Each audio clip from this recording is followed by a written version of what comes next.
मान लिया आप हिस्ट्री लेके बैठे हो और हिस्ट्री नहीं खत्म हो रही, 1.5 महीना हो गया, 2 महीना हो गया, हिस्ट्री खत्म नहीं होने दी। हाँ, और एग्जाम आगे सर पे, बोलोगे ज्योग्राफी भी बचा है, संस्कृति भी बचा है, इकोनॉमिक्स भी बचा है, फिर क्या होगा? तो छोटी चीजें पहले कर लेनी चाहिए ना। तीसरे नंबर पे आ जाओ। तीसरे नंबर पे उत्तराखंड का पॉलिटी। उत्तराखंड की पॉलिटी करना। उत्तराखंड की पॉलिटी पे सबसे पहले आप उठाना जो आपकी बीएस नेगी है। बीएस नेगी में बिल्कुल अप टू डेट डाटा दे रखा है पॉलिटी का, ठीक है, लेकिन इसमें लिस्ट की कमी है। जो लिस्टिंग है ना, उसकी कमी है। किसकी लिस्टिंग? जैसे विधानसभा है, तहसील है, ब्लॉक है, ये चीज उसमें मिसिंग लगेगी। तो ये आप कहाँ से कर लेना? परीक्षावाड़ी।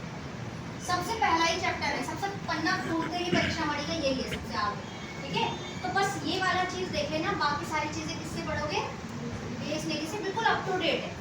तो इसमें आप समझेंगे कि कहाँ पे कितनी विधानसभाएं हैं, कहाँ पे विधानसभा या लोकसभा की कितनी सीट है। रिपीटेड क्वेश्चन कि लोकसभा की कितनी सीट है, राज्यसभा की कितनी सीट है, विधानसभा में एससी के लिए कितनी सीट है, एसटी के लिए कितनी सीट है, देख लेना कितनी बार क्वेश्चन आया होगा, ठीक है।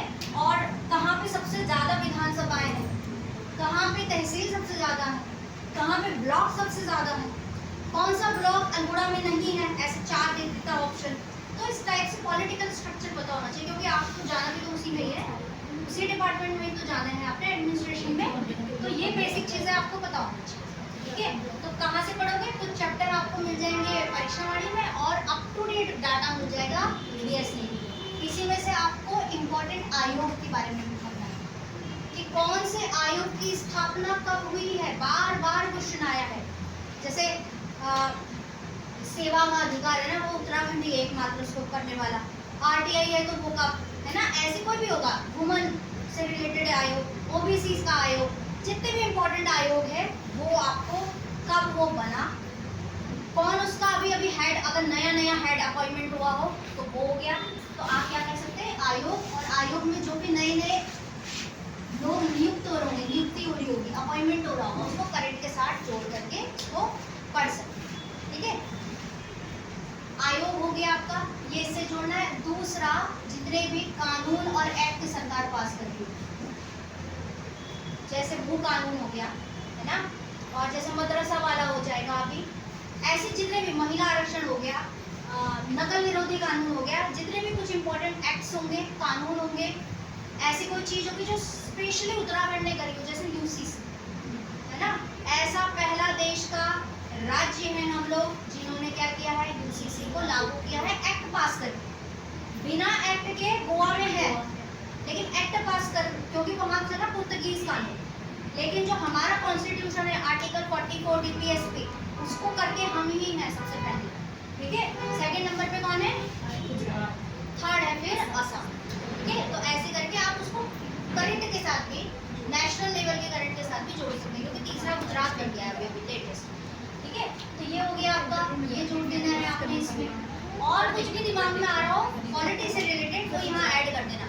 जैसे आप इम्पोर्टेंट रिपोर्ट यहाँ पे ज्वाइन कर सकते हैं, कुछ रिपोर्ट आ रही होगी जैसे, है ना, रिपोर्ट हो गया, और जैसे नीति आयोग की कोई रिपोर्ट आ गई तो वो आप इसमें ऐड कर सकते हैं।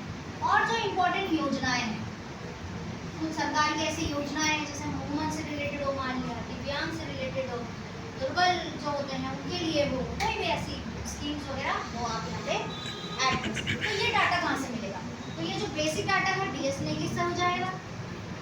जैसे कि मान लिया लोकसभा की सीट पढ़ रहे हो ना, तो लोकसभा की सीट सिर्फ इतनी नहीं पढ़ देनी कि 5 ही है। सबसे पहला और सबसे जो अभी लेटेस्ट है वो भी पता होना चाहिए आपको। ऐसा भी क्वेश्चन आया है कि टिहरी से कौन था सबसे पहले, अल्मोड़ा से कौन था सबसे पहले, अभी कौन है, ऐसे भी पता होना चाहिए आपको। ऐसे भी पूछा है, क्वेश्चन आए हुए, ठीक है। तो पूरी हिस्ट्री जो है बीएस नेगी में लिखी हुई है। हाँ, पहला का भी लिखा है, लेटेस्ट वाला भी लिखा है, सारा लिखा हुआ है उसमें, ठीक है। ये आपको पता होना चाहिए। अब जैसे आप विधानसभा पढ़ रहे हैं, 70 है, जो एक थी एंग्लो इंडियन वो हटा दी गई है, तो अब 70 ही है। 70 में से जो 15 सीट है वो रिजर्व है, 2 शेड्यूल ट्राइब की है और 13 शेड्यूल कास्ट की है। अभी जो शेड्यूल ट्राइब है वो 2 है, एक है आपका ये आपकी नानकमत्ता में और एक है चक्राता में, ठीक है। तो ये आपको याद रखना है। आप ये पढ़ोगे तो इसमें मंत्री कितने कैबिनेट मंत्री हो सकते हैं, कितने हो सकते हैं मुख्यमंत्री सहित 12।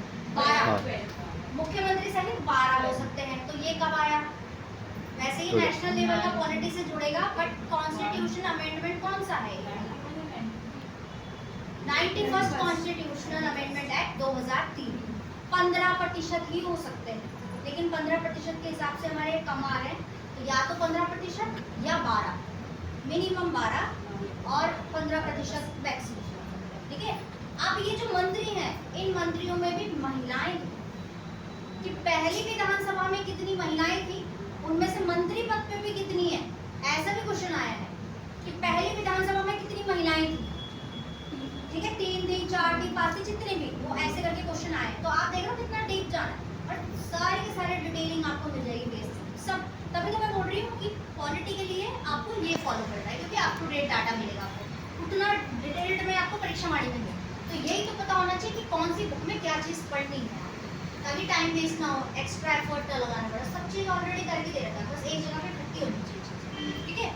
और जो करंट की डाटा है, वन एंड ओनली, बस जो भी 6 महीने का जो भी इनका आता है वहाँ सारा मिल जाएगा, और नहीं तो गूगल तो है ही आपके पास, है ना, तो उससे कर देना। तो ये हो गया आपका 5 से 7 क्वेश्चन यहाँ से बन जाएंगे आपके। तो ओवरऑल लगभग कितने क्वेश्चन हो गए, 35 लगभग, है ना। 10 मार्क्स से 25 यहाँ से मोटा मोटा 30 लगा लो, 35-30 के आसपास जो है, 25-30 के आसपास हो गए। अब बचते हैं हमारे 20 क्वेश्चन। अब देखो, आप देख रहे हो कि 50% सिर्फ इतना सा है, और 50% आप यहाँ से कवर कर रहे हैं 50